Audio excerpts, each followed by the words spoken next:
ఇదైతే మా mulberry plant అండి. చిన్న మొక్కేనండి, అయినా కూడా క్రాప్ బాగా వచ్చిందండి. ఒకసారి అయితే క్రాప్ అయిపోయిందండి. మళ్ళీ నేను ఆకులు మొత్తం తీసేసానండి. ఈ చెట్టు యొక్క ప్రత్యేకత ఏంటంటే అండి,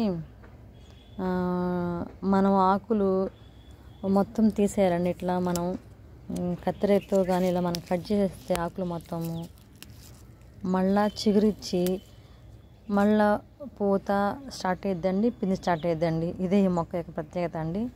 కాయలు కూడా చాలా టేస్ట్గా ఉంటాయండి. అక్కడక్కడ కొన్ని కాయలు వచ్చి ఉన్నాయండి.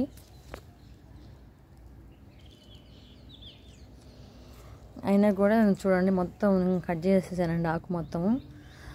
కొన్ని రోజుల తర్వాత మళ్ళీ మొత్తం చిగురిచ్చేసి మళ్ళీ పూత కాత అంతా వచ్చేస్తుందండి. ఈ మల్బరీకి అయితే అలా చేయాలండి. అంతా అయిపోయిన తర్వాత మళ్ళీ మనం ఆకులు కట్ చేసుకుంటూ ఉంటే మళ్ళీ చిగురిచ్చి మళ్ళీ మనకి కాయలు వస్తూ ఉంటాయండి. Thank you.